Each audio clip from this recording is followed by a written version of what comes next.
Amén.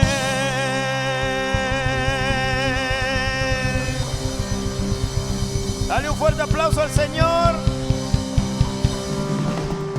porque Él hará grandes cosas que jamás nosotros podemos imaginar. Amén. ¿Cuántos adoradores en espíritu y en verdad hay aquí en esta mañana? Amén. Vamos a cantarle con gozo, con júbilo, con alegría, porque somos adoradores en espíritu y en verdad. Y le cantamos al único Dios, al único Rey.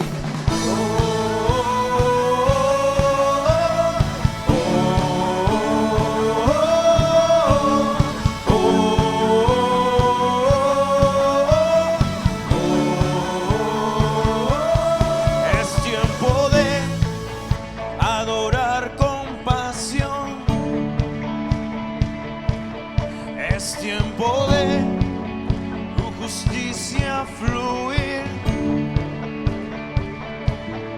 Es tiempo de adorar con pasión. Es tiempo de tu justicia fluir, fluir, fluir. Te exaltamos, Dios, en espíritu y verdad. Tú eres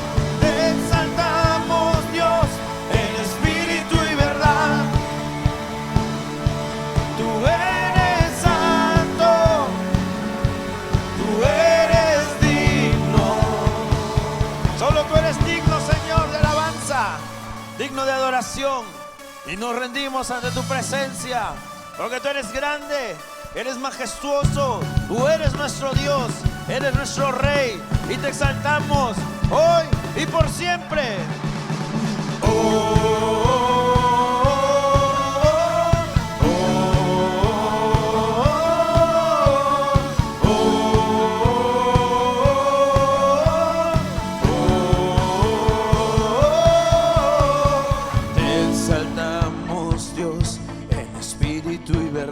Cántale al Señor.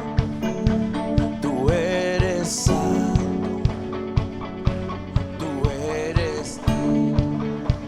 Una vez más, te exaltamos en espíritu y verdad. Eleva tu voz. Tú eres santo, tú eres digno. Te exaltamos, Dios, en espíritu y verdad. Tú eres santo, tú eres digno.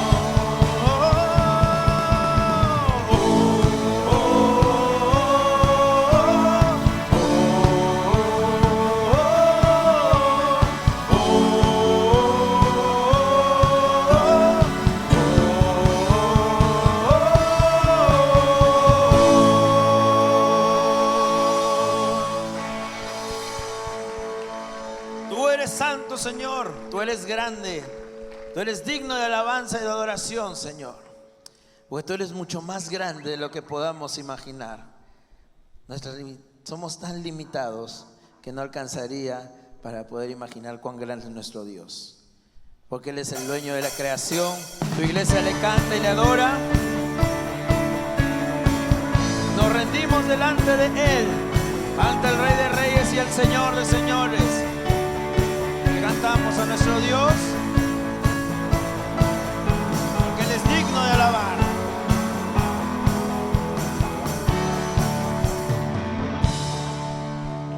Cada día tu nombre bendeciré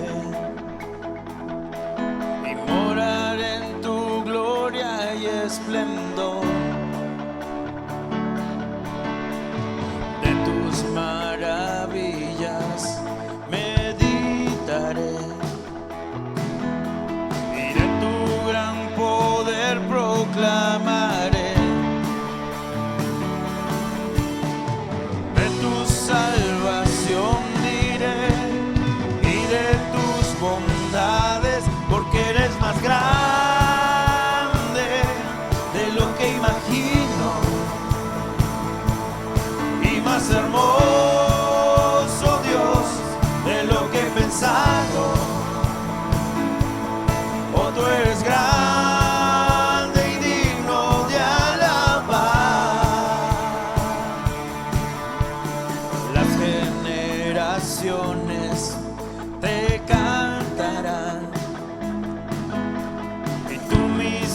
misericordia alabará.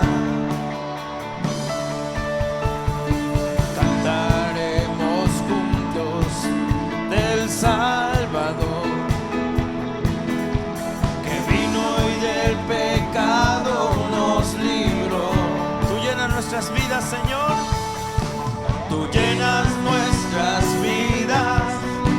Por siempre te alabaremos, porque eres más grande de lo que imagino y más hermoso, Dios, de lo que he pensado. Oh, tú eres grande y digno de alabar.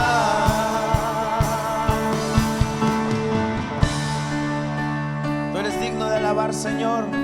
Tú eres grande, tú eres nuestro Dios, y tu presencia está aquí en medio de nosotros, porque tú habitas en las alabanzas de tu pueblo, y queremos exaltarte, queremos glorificar tu santo nombre, Señor.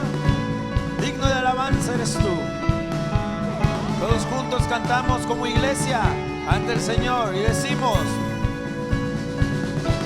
porque eres más grande de lo que imagino y más hermoso, Dios, de lo que he pensado. Porque eres más grande de lo que imagino y más hermoso, Dios, de lo que he pensado.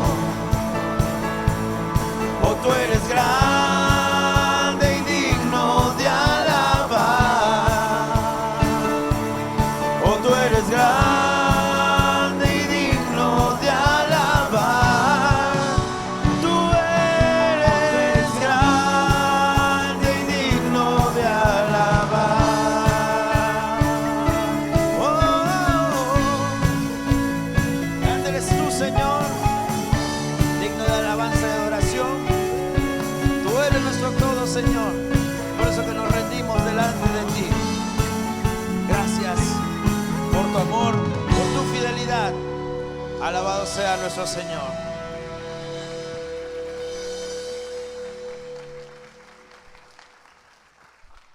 Amén. Alabamos a nuestro Dios porque es grande y digno, ¿verdad? Quiero invitarle a tomar asiento y abrir sus Biblias en el libro de Malaquías, poder tener la lectura de la palabra del Señor en este tiempo. Malaquías, el capítulo 3, y vamos a leer desde el versículo 6 en adelante. Recuerde usted poder compartir su Biblia si tiene a la de una persona que no tiene, y poder tener este tiempo de lectura juntos.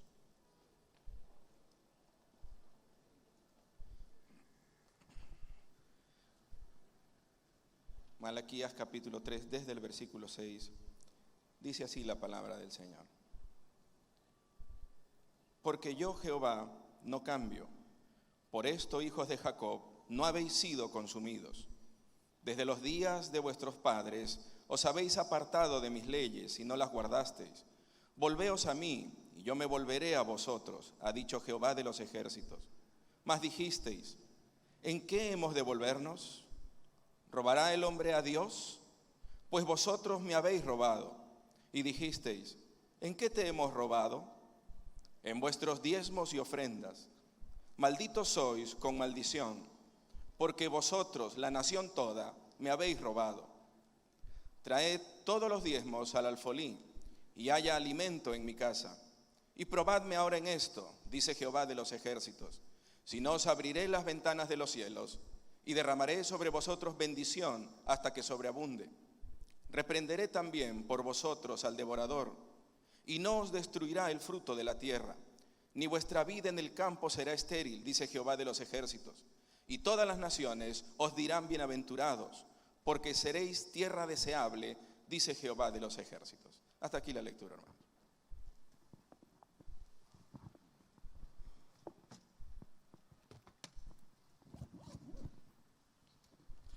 Muy buenos días, amados hermanos. Buenos días, amigos que nos visitan tal vez por primera vez, segunda vez esta esta mañana, que Dios pueda hablar a sus vidas de una manera muy, pero muy especial. Amén. Hoy retomamos nuestra serie ¿Cómo llego a fin de mes? Después de que el domingo pasado tuviéramos un tiempo muy especial dedicado a nuestro país, que Dios pueda cuidar nuestra patria, salvar a nuestra nación. Un saludo cariñoso también a los que nos ven por el internet, que Dios les bendiga. Saludos desde la Iglesia Alianza Cristiana y Misionera aquí en el distrito de Los Olivos, en Lima, Perú. Que Dios les bendiga a cada uno de ustedes. Amén. Muy bien. El próximo domingo, mis amados hermanos, tendremos un domingo especial. Quiero que sepa que ya al pastor, nuestro pastor misionero, al pastor Enrique Méndez y a su esposa y a su hijita, le ha salido ya la visa para ir a Barcelona. Así que el próximo domingo será el último domingo que esté con nosotros, así que va a ser un domingo misionero. Nos vamos a despedir el próximo domingo, así que porque él va a estar viajando de esta semana a la próxima, ya a Barcelona, Dios mediante. Amén. ¿Qué le parece? Amén. Así que tendremos un domingo misionero el próximo domingo, así que porque despidiendo a nuestro pastor Enrique, ¿no es cierto? Que Dios lo use, que Dios de una manera muy especial esté obrando en su vida y usándole para abrir esta iglesia Alianza allí en Barcelona. Muy bien, oremos al Señor, oremos a Dios, que Dios pueda hablar a nuestra vida y a nuestro corazón. Oremos. Padre, queremos encomendarnos a ti, Señor, en estos momentos, para que tú puedas guiarnos, guiar nuestra vida al compartir este mensaje. Queremos que hables a nuestro corazón. Queremos, Señor, que nos edifiques. Queremos que tú puedas guiarnos por medio de tu palabra. No queremos decir nada, Señor, que esté fuera de ella. No queremos compartir criterios personales. Queremos, Señor, realmente que tú puedas hablar a nuestra vida, edificarnos y enseñarnos y corregirnos también. Gracias, Dios Santo, por este tiempo. Te amamos, bendecimos tu nombre. Te pedimos todo esto en el nombre precioso de nuestro Señor Jesucristo. Amén.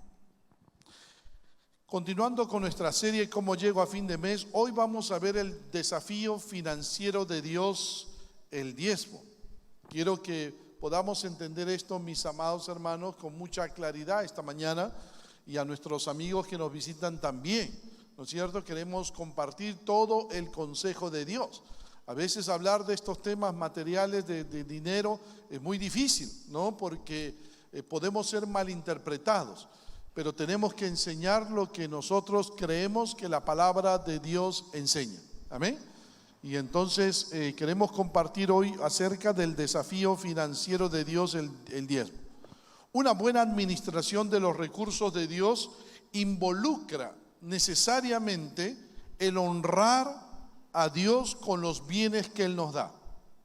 Quiero que entiendas, mi amado hermano, mi amigo, esta mañana, y tú que nos ves por el internet, quiero que entendamos de que una buena administración de los recursos de Dios involucra necesariamente el honrar a Dios con todos los bienes que Él nos da.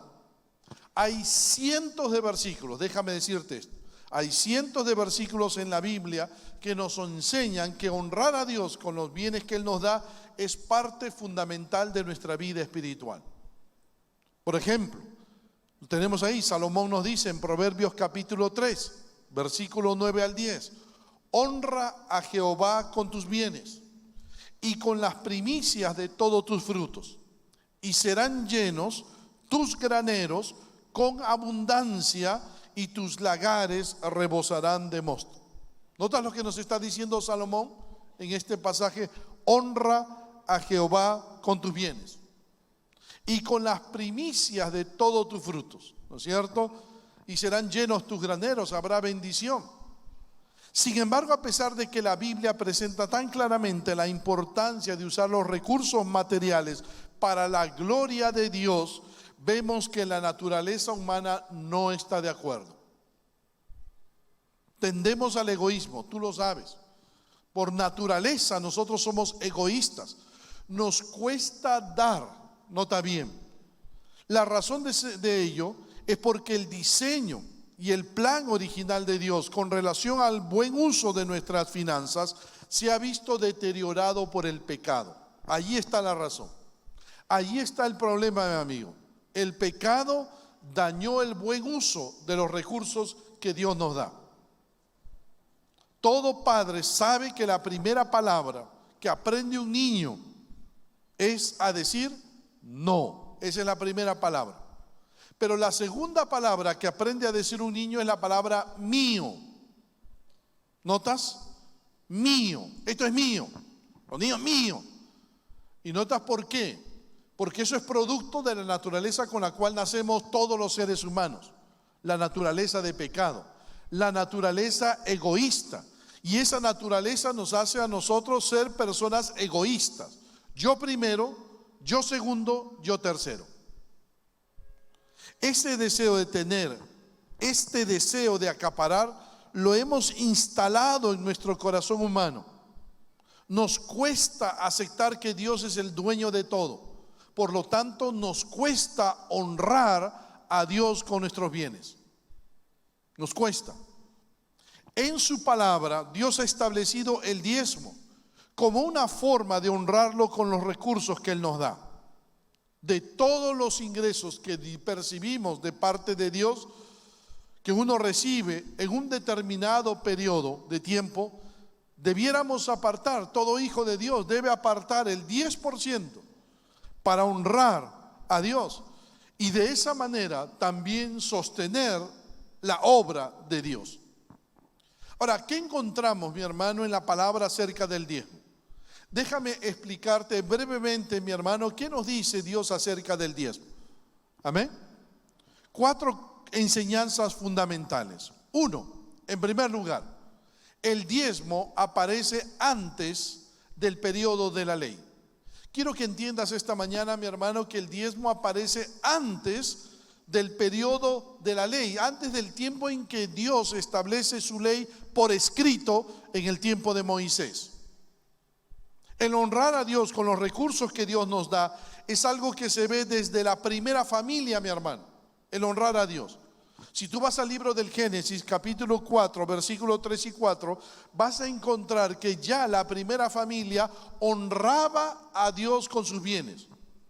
Y aconteció, andando el tiempo, Génesis 4, versículos 3 y 4, y aconteció andando el tiempo que Caín trajo del fruto de la tierra una ofrenda a Jehová. Y Abel trajo también de los primogénitos de sus ovejas, de lo más gordo de ellas. ¿Notas, mi hermano? ¿Notas, mi amigo? Ya la primera familia sabía que debía honrar a Dios con sus bienes. Y es porque Dios se lo tiene que haber enseñado a la primera familia. Es obvio que la primera familia sabía que tenía la responsabilidad de dar, que tenía la responsabilidad de honrar a Dios con los bienes que Dios le daba, de dar a Dios una porción de lo que Dios le había dado. Incluso se les hizo responsables por el tipo de ofrenda que dieron. Recordarás, Dios aceptó la ofrenda de Abel y rechazó la de Caín. Aunque se habla de ofrenda, mi hermano, ¿no es cierto?, en este pasaje de las Escrituras, sin embargo, después Dios en su palabra va a hablar acerca del diezmo. Cuando vamos a Génesis 14, nota bien, vemos a Abraham diezmando a Melquisedec. Notamos que Abraham diezmó a Melquisedec. Génesis 14, 18 al 20. Entonces Melquisedec, que era un sacerdote del Dios Altísimo, pero no de la tribu de Leví, nota bien, no era levita, sino porque todavía no aparecían las tribus de Israel hasta ese momento. Estamos con Abraham, el padre de la nación hebrea. Entonces Melquisedec, rey de Salem y sacerdote del Dios Altísimo, sacó pan y vino y le bendijo. Y le dio a Abraham los diezmos de todo. Génesis 14, 18 al 20. Y le dio a Abraham los diezmos de todo. ¿Notas? Abraham había ido en busca de su sobrino Lot, que había sido apresado por diversas tribus paganas. Y nota que Abraham se enfrenta a estas tribus y logra rescatar a su sobrino Lot. Pero él había confiado de que Dios le habría de dar la victoria. En gratitud, nota, de todo lo que Abraham había recogido, ¿no es cierto?, de botín, decide Abraham dar el diezmo de todo a este sacerdote llamado Melquisedec. Y le da los diezmos de todo lo que él había podido sacar como botín. Ahora luego vamos a ver en Génesis 28. Vamos a ver a Jacob dar a Dios una promesa. Génesis 28, 20 al 22. Si fuere Dios conmigo y me guardare en este viaje en que voy, Jehová será mi Dios. Y esta piedra que he puesto por señal será casa de Dios. Y de todo lo que me diere, el diezmo apartaré para ti. Ahora nota, mi hermano, de dónde aprendieron Abraham, de dónde aprendió Jacob que se debía diezmar a Dios de los bienes que él daba. ¿De dónde aprendieron esto? Algunos pudieran decir, bueno, de los pueblos paganos, porque los pueblos paganos diezmaban. Pero ¿de dónde se aprendió? ¿De dónde los pueblos paganos habían aprendido de que se debía honrar a Dios con los diezmos? Nosotros creemos, mi hermano, de que Dios se lo enseñó a Abraham. Nota, Génesis 26, versículo 5. Por cuanto oyó Abraham mi voz. Mira lo que dice Dios acerca de Abraham. Por cuanto oyó Abraham mi voz y guardó mi precepto, mis mandamientos, mis estatutos y mis leyes. Notas, mi hermano, este versículo se parece mucho a los versículos que aparecen luego durante la ley de Moisés. Nota que ya Dios había dado mandamientos, Dios había dado estatutos, Dios había dado leyes y se las había enseñado a aquellos que fueron hijos de Dios antes del periodo de la ley. Le había enseñado sus leyes, sus mandamientos, y entre esas leyes, creemos nosotros, estaba la ley del diezmo, el mandamiento del diezmo. Una de estas leyes que Abraham debía obedecer es la ley del diezmo. Tanto Abraham como Jacob lo aprendieron de Dios. Dios dio a su pueblo muchas leyes que no necesariamente quedaron registradas en el Génesis. Recuerda que aquí todavía la ley de Dios no está registrada de forma escrita. Dios había dado sus leyes, sus mandamientos, y se transmitían de manera oral. Pero cuando aparece Moisés, para que su palabra no quedara vacía, no la perdiera y no se tergiversara, lo que hace Dios por medio de Moisés es mandar que su mandamiento, sus leyes permanecieran de forma escrita, para que no se tergiversaran sus mandamientos, no se dejaran de obedecer sus mandamientos.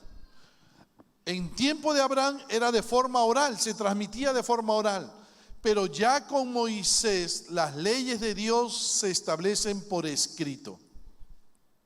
No es que la ley, el no matarás, el día de reposo, mi hermano, aparecen recién con Moisés. No, ya Dios lo había establecido, ya Dios había dado muchas leyes, muchos mandamientos.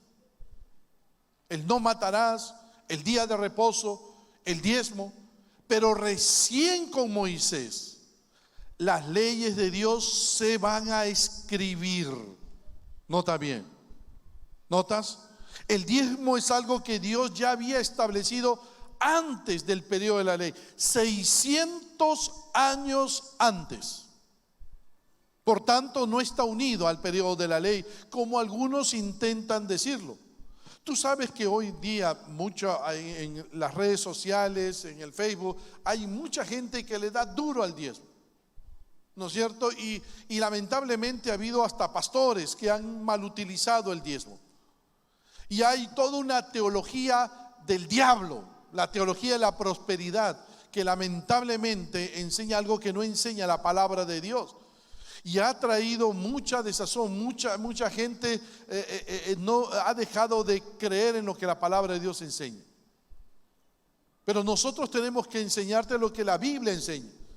Y la Biblia enseña acerca del diezmo, aun cuando se ha tergiversado mucho el diezmo hoy día. Quiero que notes, mi hermano, 600 años antes, Abraham diezmaba. Y también diezmaba Jacob. Y es muy probable que Isaac también lo hayan hecho y también los hijos de Jacob. Pero, ¿de dónde lo aprendieron? De las leyes, de los mandamientos que Dios enseñó.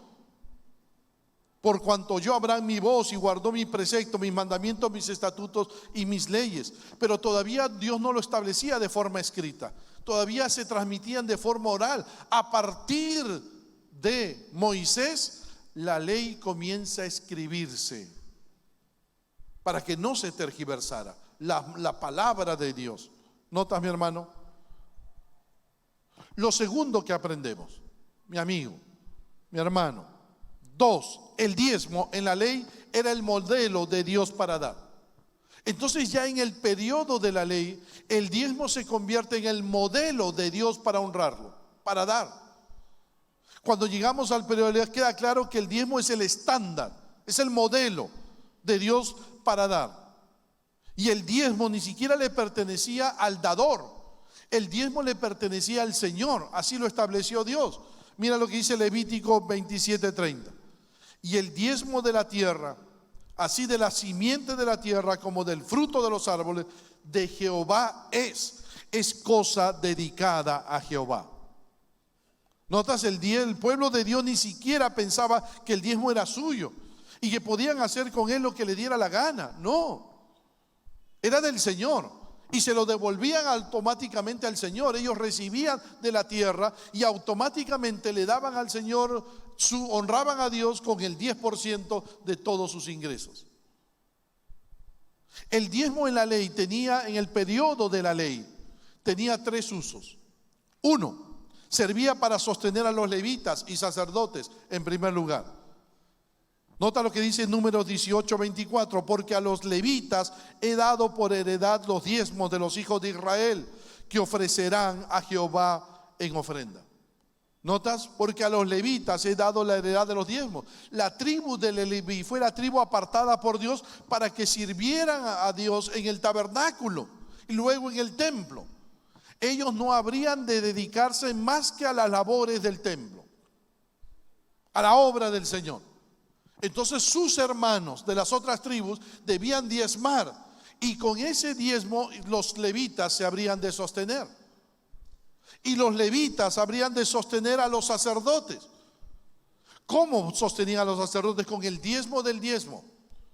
Así hablarás a los levitas y les dirás: cuando toméis de los hijos de Israel los diezmos que os he dado de ellos por vuestra heredad, vosotros presentaréis de ellos en ofrenda mecida a Jehová el diezmo de los diezmos. Y así sostenían a los sacerdotes. 2, servía para ayudar a los necesitados, los diezmos. Cuando acabes de diezmar todo el diezmo de tus frutos en el año tercero, el año del diezmo, darás también al levita, al extranjero, al huérfano, a la viuda, y comerán en tus aldeas y se saciarán. ¿Notas? Deuteronomio 26:12. Servía también para ayudar al necesitado. Hoy día nosotros tenemos la ofrenda de amor que nos sirve para ayudar al necesitado. 3, servía para sostener el culto. Así ofreceréis también vosotros ofrenda a Jehová. Números 18, 28 al 32. Así ofreceréis también vosotros ofrenda a Jehová de todos vuestros diezmos que recibáis de los hijos de Israel. Y daréis de ellos la ofrenda de Jehová al sacerdote Aarón. Y lo comeréis en cualquier lugar, vosotros y vuestras familias, pues es vuestra remuneración por vuestro ministerio en el tabernáculo de reunión. El diezmo servía para sostener la obra de Dios, sostener a los levitas, sostener a los sacerdotes, sostener toda la obra de Dios. ¿Notas, mi hermano? En el tiempo de la ley, el diezmo se escribe, se regula, pero no significa que apareció con Moisés. No, mi hermano. El diezmo apareció 600 años atrás. Ya Dios lo había establecido. Dios había establecido muchos mandamientos, muchas leyes. Y entre esas leyes estaba el diezmo. Era la forma que Dios había establecido para honrarlo. Y Abraham honró a Dios de esa manera, y Jacob también. 3, en tercer lugar, mi hermano, el diezmo en tiempos de Jesús y el nuevo pacto. Esto es importante, porque muchas personas creyentes suelen decir, bueno, pero el diezmo fue anulado por Cristo. Y voy a mostrarte que la palabra de Dios no dice eso. El diezmo en tiempos de Jesús y el nuevo pacto en tercer lugar.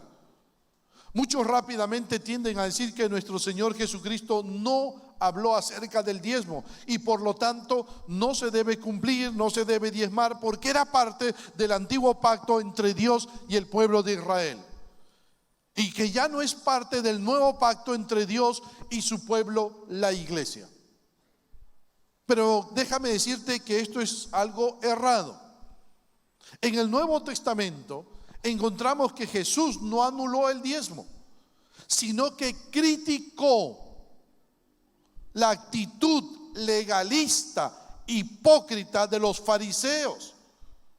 Por eso el Señor introdujo en el nuevo pacto principios éticos que son mucho más amplios que en el antiguo pacto. En el antiguo pacto entre Dios y el pueblo de Israel, Dios había establecido sus leyes. Pero en el nuevo pacto entre Dios y la iglesia, nota, el Señor Jesús le agrega algunos elementos importantes que no estaban en el antiguo pacto. Le da un nuevo significado a las leyes que Dios había establecido en el antiguo pacto. Dios le agrega en el nuevo pacto un nuevo significado, amplía las leyes de Dios. Le agrega el corazón, le agrega el Señor Jesús la motivación, le agrega nuestras intenciones. Nota bien. Por ejemplo, en cuanto a la ira, nota bien, mi hermano, el Señor Jesús dijo: oísteis que fue dicho a los antiguos, no matarás. Oísteis que esta ley fue dada antiguamente, Dios la dio antiguamente, no matarás. Y cualquiera que matare será culpable de juicio. ¿Tú has oído eso? Le está diciendo a los judíos. Pero, mira lo que dice el Señor Jesús: yo os digo que cualquiera que se enoje contra su hermano será culpable de juicio. ¿Notas lo que le agrega el Señor Jesús ahora a sus discípulos en el nuevo pacto? En el antiguo pacto decía: el que mata con un cuchillo es un asesino, merece ser llevado a juicio. Pero el Señor Jesús dice: en el nuevo pacto, no solo el que mata con un cuchillo se hace culpable de juicio, sino también aquel que ofende a su hermano, mata a su hermano con el corazón, mata a otro con el corazón. ¿Notas, mi hermano, lo que agrega el Señor Jesús? El Señor Jesús le está agregando al mandamiento, a las acciones, le está agregando las intenciones, el corazón. Y así es, mi hermano. Tú no matas a alguien solamente con un cuchillo, matas a alguien también con tu corazón. Cuando tú odias a alguien: pero pastor, yo no le he hecho nada, yo no lo he tocado, pero lo odias y ya te has convertido en asesino, de acuerdo a lo que el Señor Jesús enseña en su palabra. ¿Notas, mi hermano, mi amigo? En cuanto al adulterio, mira, te doy otro ejemplo. En cuanto al adulterio, oísteis que fue dicho: no cometerás adulterio.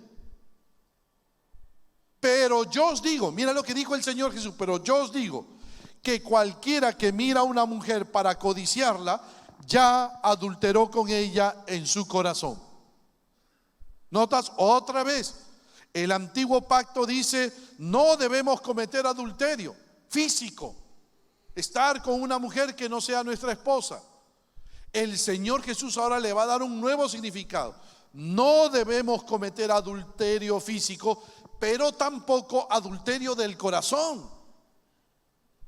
Basta que mires a una mujer y la codicies, ¿para qué? Para ya cometer adulterio. ¿Notas lo que hace el Señor Jesús? El Señor Jesús amplía lo que el antiguo pacto decía y lo amplía, le da un nuevo significado, no anula el antiguo pacto lo amplía y le da un nuevo significado. Te doy otro ejemplo. El divorcio. También fue dicho, mira, Mateo 5, 31, 32. También fue dicho, cualquiera que repudie a su mujer, dele carta de divorcio. O sea, en el antiguo pacto, tú sabes que los judíos malograron la palabra de Dios. El israelita tergiversaba la palabra de Dios. Bastaba, para ellos cualquier motivo era motivo suficiente para divorciarse. Bastaba que la esposa quemara el arroz, me divorcio de ti. Me divorcio de ti. Bastaba que la esposa no limpiara la casa, me divorcio de ti. Bastaba que la esposa, no me gusta tu peinado, me divorcio de ti. Mira todo lo que hacía el judío. Cualquier motivo para él era un motivo para darle carta de divorcio a la esposa. ¿Qué dijo el Señor Jesús? ¿Qué dijo el Señor Jesús? Pero yo os digo, pero yo os digo que el que repudia a su mujer, a no ser por causa de fornicación, hace que ella adultere, y el que se casa con la repudiada comete adulterio. El Señor Jesús está dando en este versículo un solo causal para un divorcio legal, que es fornicación. Cuando la esposa o el esposo cometen fornicación con otra persona, ahí la persona tiene todo el derecho de divorciarse y de separarse de su esposo legalmente. El adulterio, la fornicación, el acto de fornicación rompe el vínculo matrimonial, dice el Señor Jesús. Claro, hay el perdón, hay todo el tratamiento si hay arrepentimiento, pero si no lo hubiere, la única salida para un divorcio legal es la fornicación, no el que habían establecido los judíos. El Señor Jesús amplía, nota bien, mi hermano, en cuanto a nuestros adversarios. No, te doy otro ejemplo. El Señor Jesús dijo, oísteis que fue dicho, amarás a tu prójimo y aborrecerás a tu enemigo. Mira lo que decía el judío. Oísteis que fue dicho, amarás a tu prójimo y aborrecerás a tu enemigo. Pero yo os digo, amad a vuestros enemigos, bendecid a los que os maldicen, haced bien a los que os aborrecen y orad por los que os ultrajan y os persiguen. ¿Notas, mi hermano? El Señor Jesús fue más allá. Pastor, esto es difícil. Claro, el Señor Jesús te manda a amar a tus enemigos, a orar por tus enemigos, a bendecir a los que te hacen daño. ¿Notas? Esto es el nuevo pacto. El Señor Jesús le da un nuevo significado a los mandamientos de Dios. Como vemos, la ética del Señor Jesús comprende no solo las acciones. La ética del Señor Jesús involucra las intenciones, involucra nuestro corazón, porque el Señor Jesús no quiere que tú y yo obedezcamos solo de palabra y de hecho, sino que aprendamos a obedecer también de corazón, con un corazón sano, en santidad. Mi hermano, el Señor Jesús no vino a anular los mandamientos de Dios. Lo dijo bien claro en Mateo capítulo 5, versículo 17. No penséis que he venido para abrogar la ley o los profetas. No he venido para abrogar, sino para cumplir. Él vino para cumplir los mandamientos de Dios. Él vino para cumplir la ley de Dios. ¿Por qué? Porque los mandamientos de Dios son eternos. Mi hermano, escúchame, los mandamientos de Dios son eternos. La ley de Dios es eterna. El Señor Jesús vino para cumplir los mandamientos de Dios. Los dichos de Cristo no anulan las normas anteriores, no, sino que amplían su significado y cumplimiento. Lo que Cristo vino a anular son las leyes ceremoniales. Escúchame, mi hermano, mi amigo. Lo que el Señor Jesús vino a anular son las leyes ceremoniales, aquellas leyes que tenían que ver con los sacrificios de animales. ¿Por qué? Porque todos esos sacrificios apuntaban a Cristo. Cristo era el Cordero de Dios que quitaba todo el pecado del mundo. Era el único que podía quitar el pecado del mundo. los sacrificios de animales no quitaban el pecado de la gente. Esos sacrificios hablaban de Cristo de manera futura. Ellos hablaban de Cristo. El que realmente habría de perdonar el pecado era Cristo cuando viniera y se ofreciera como el sacrificio eterno. Lo dice bien claro Hebreos capítulo 10 versículo 4: porque la sangre de los toros y de los machos cabríos no puede quitar los pecados, pero Cristo, habiendo ofrecido una vez para siempre un solo sacrificio por los pecados, se ha sentado a la diestra de Dios. Los sacrificios nunca perdonaron los pecados. Los sacrificios del Antiguo Testamento animal hablaban de Cristo, apuntaban a Cristo. Ya cuando Cristo viene y logra el sacrificio, Él es el Cordero de Dios y Él logra el perdón de nuestros pecados, ya no es necesaria las leyes ceremoniales, ya no son necesarios los sacrificios ni las ofrendas sacrificiales. Pero las leyes morales de Dios siguen vigentes, son eternas. Fueron dadas antes de que Moisés las pusiera por escrito. El no matarás, el día de descanso, mi hermano, el no adulterarás, fue dada por Dios antes. Pero Moisés las pone, las coloca por escrito para que no se pierdan. Y para que entendamos el mensaje de Dios, la palabra de Dios, la tengamos aquí y no sea tergiversada y sepamos nosotros qué debemos obedecer. Pero lo que hace nuestro Señor Jesús no solo es cumplir esos mandamientos, esas leyes morales. El Señor Jesús también le da un nuevo significado, y eso mismo pasa con el diezmo. Nota bien, mi hermano, lo mismo que ha pasado con esas leyes morales, el día de reposo, el no adulterarás, no matarás, todo eso, el Señor Jesús le da un nuevo significado. Mateo 23, 23. Nota bien, mi hermano, Mateo 23, 23. Ay de vosotros, escribas y fariseos hipócritas. ¿Por qué les dijo eso? Porque diezmáis la menta y el eneldo y el comino, y dejáis lo más importante de la ley, la justicia, la misericordia y la fe.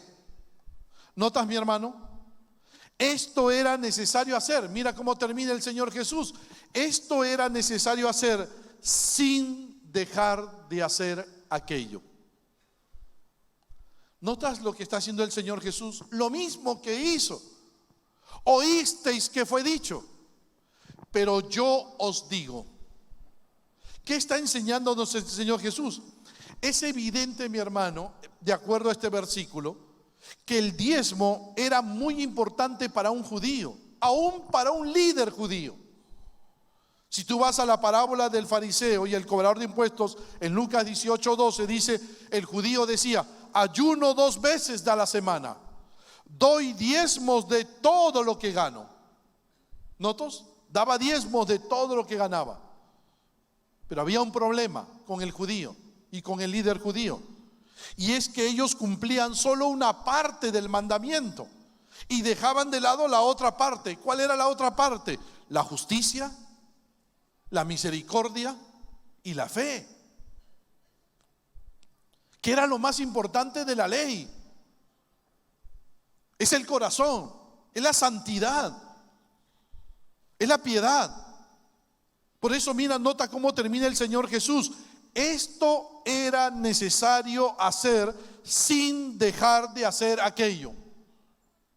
Es interesante, la palabra en el griego, la palabra traducida para necesario en el griego es fuerte.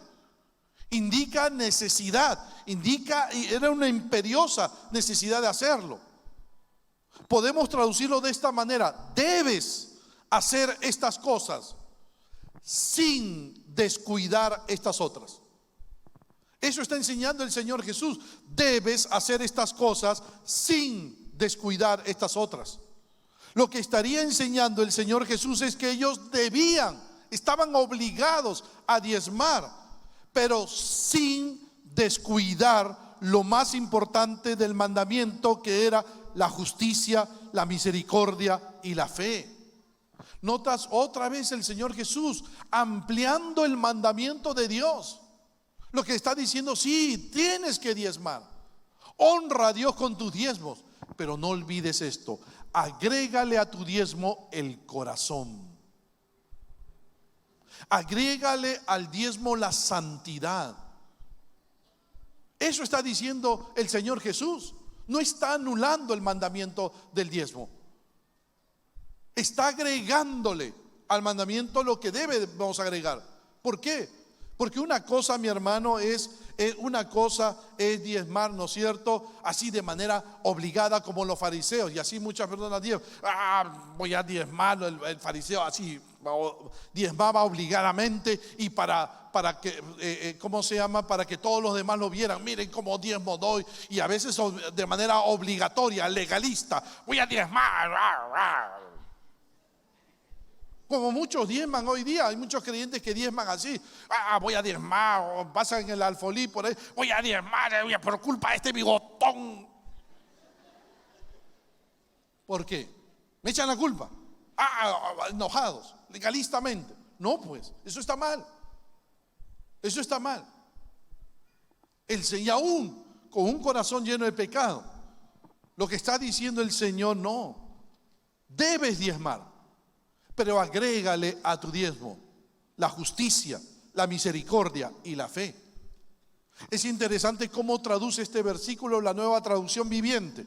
Lo traduce de esta manera. Mateo 23:23. ¿Qué aflicción les espera, maestros de la ley religiosa y fariseos, hipócritas? Pues se cuidan de dar el diezmo sobre el más mínimo ingreso de sus jardines de hierbas. Claro, se cuidaban de dar el diezmo para quedar bien delante de los demás, pero pasan por alto los aspectos más importantes de la ley: la justicia, la misericordia y la fe. Es cierto que deben diezmar. Miren cómo lo dice esta traducción. Es cierto que deben diezmar, pero sin descuidar las cosas más importantes. ¿Cuáles son? La justicia, la misericordia y la fe. El corazón, la santidad. El Señor Jesús no prohíbe el diezmo, no anula el diezmo. Más bien condena a quienes lo daban a expensas de cosas más importantes. En otras palabras, lo más importante para ellos era solo diezmar, pero sacrificaban los judíos la belleza de un carácter verdaderamente santo. El Señor Jesús dijo que debemos diezmar y a la misma vez tenerte un carácter piadoso. Forma y corazón van de la mano para el Señor Jesús. ¿Notas, mi hermano? ¿Notas, mi amigo? La forma y el corazón van de la mano. La santidad. Pero alguno puede decir: pero pastor, esto estaba dirigido a los escribas y fariseos, no a la iglesia, no a los discípulos de Jesús.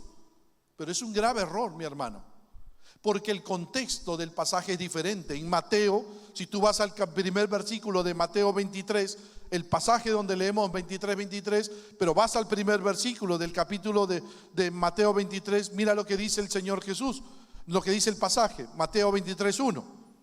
Entonces habló Jesús a la gente y ¿a quiénes más? A sus discípulos.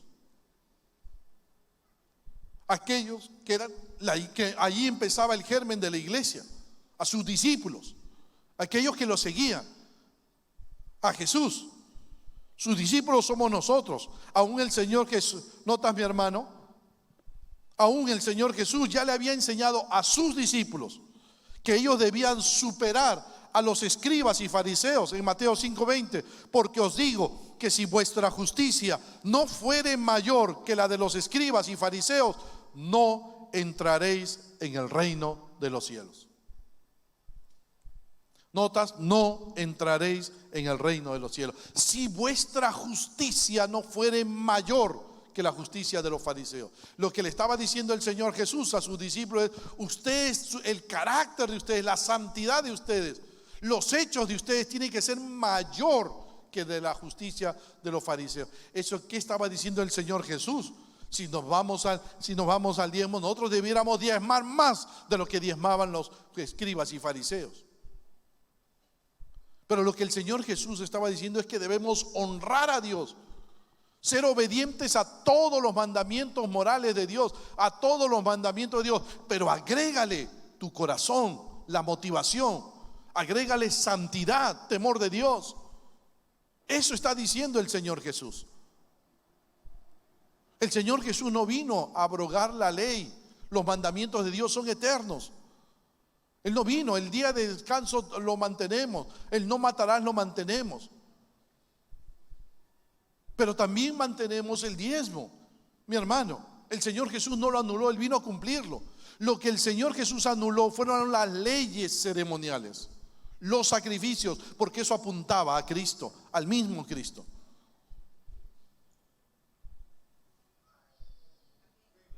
¿Me dejé entender, mi hermano? ¿Me dejé explicar? 4. Por eso mi hermano, yo no me avergüenzo de hablar del diezmo. Hoy día hay pastores que se avergüenzan de hablar y de predicar del diezmo. No me avergüenzo, porque esto enseña la palabra de Dios.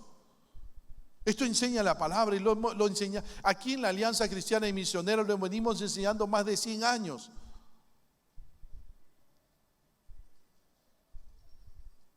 ¿Notas, mi hermano? Porque lo enseña la palabra y no me voy a avergonzar de lo que la palabra de Dios enseña. El hecho de que haya malos ejemplos, mi hermano, no anula este mandamiento. El hecho de que mucha gente se pase la luz roja no anula el hecho de que debemos pararnos cuando vemos la luz roja. No anula. Los malos ejemplos no anulan los mandamientos y las normas. Dios se va a encargar de esos malos ejemplos. Dios se va a encargar de aquellos que han tergiversado el diezmo y lo malutilizan. Pero eso no significa que nosotros no tengamos que ser obedientes al mandamiento de la palabra de Dios.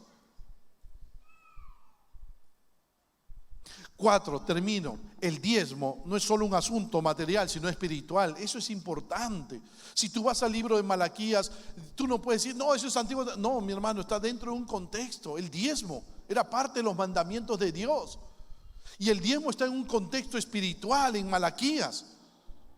El pueblo había caído en apatía espiritual. 100 años, habían pasado 100 años del regreso del pueblo judío de la cautividad babilónica. Ya Nehemías había reconstruido los muros de Jerusalén y el pueblo después de 100 años había caído en una apatía espiritual, a tal punto que le decían a Dios, ¿cómo es que Dios le dice, yo los he amado? Y ustedes dicen, ¿qué nos has amado? Le preguntaban a Dios, ¿en qué te hemos amado? El pueblo había caído en apatía espiritual. Y esa apatía espiritual había producido un pueblo que le estaba robando a Dios en sus diezmos y ofrendas. El versículo, porque el no dar el diezmo es producto de decadencia espiritual. Robará el versículo 8, robará el hombre a Dios, pues vosotros me habéis robado. Y dijiste, ¿en qué te hemos robado? En vuestros diezmos y ofrendas. ¿Notas, mi hermano? En vuestros diezmos y ofrendas. El pueblo estaba mal espiritualmente, porque uno retiene el diezmo cuando uno está mal espiritualmente delante de Dios. Y el pueblo le había robado a Dios. Le estaba reteniendo el diezmo porque estaba mal, en apatía espiritual, en decadencia espiritual. Y eso significa que si yo retengo el diezmo, le estoy robando a Dios. Así es. El no dar el diezmo es un robo a Dios. En segundo lugar, nos enseña Malaquías, robará el hombre a Dios, pues vosotros me habéis robado. Y dijiste, ¿en qué te hemos robado? En vuestros diezmos y ofrendas. Para Dios la retención del diezmo es un robo, mi hermano. La razón porque Dios tiene derecho sobre el diezmo. Dios es propietario del diezmo, no tú ni yo. No podemos usar el diezmo para usarlo como a mí me da la gana. No puedo. Es algo que debo dárselo a mi Señor.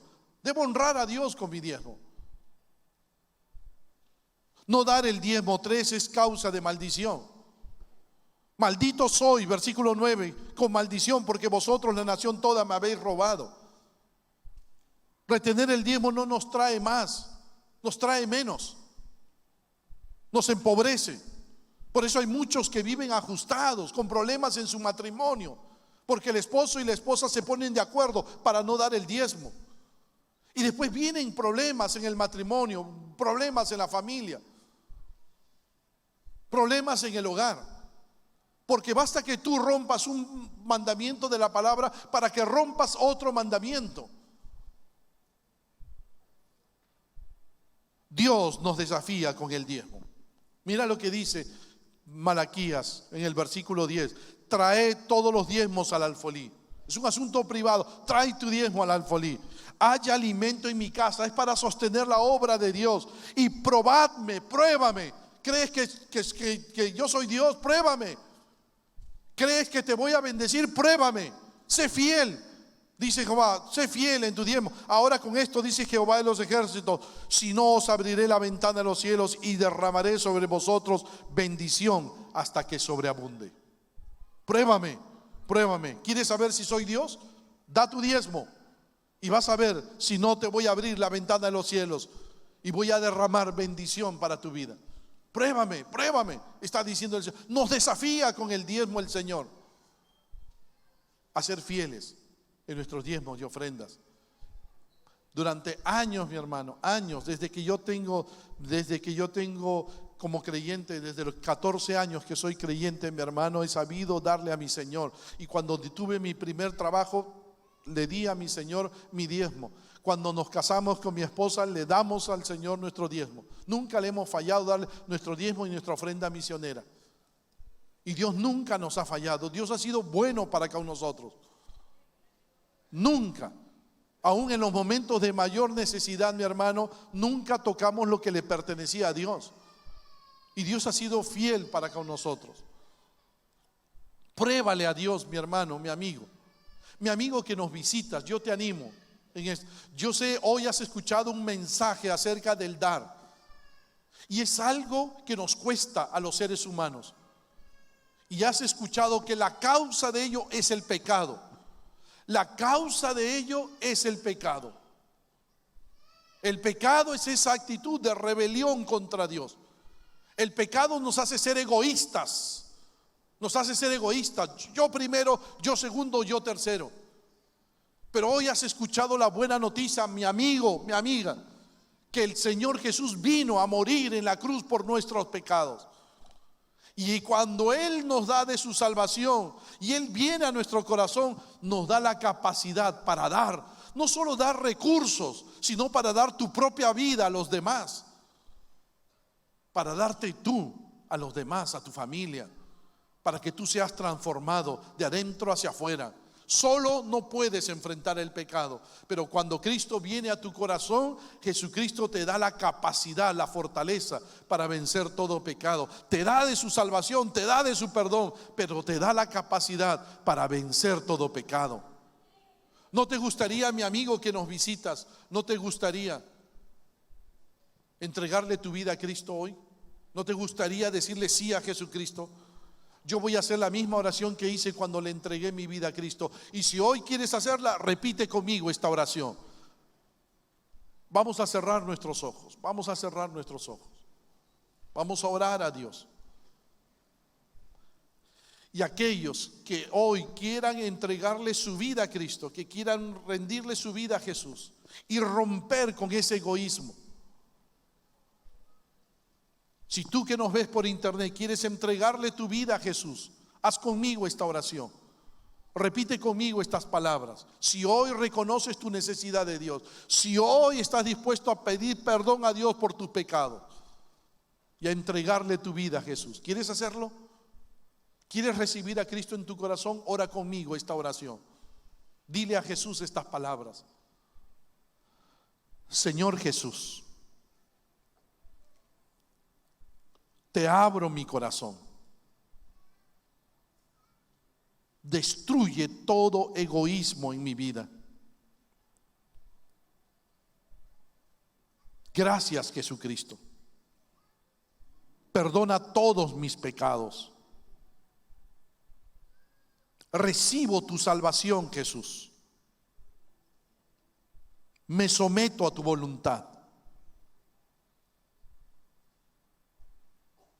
Gracias, Jesús. Ahora soy de Cristo. Voy a honrarte, voy a servirte, Jesús. Gracias, Jesús, por tu salvación. Gracias, Jesús.